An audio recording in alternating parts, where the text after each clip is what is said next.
Welcome to our video journey where we explore the fascinating world of pronunciation, unraveling the mysteries behind each word and its usage. In this video, the word is accent. Accent. Accent.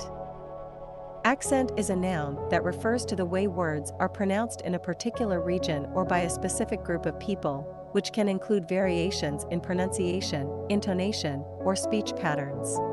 Here are some examples. Example number 1. The Southern accent is known for its distinctive drawl and slower pace of speech.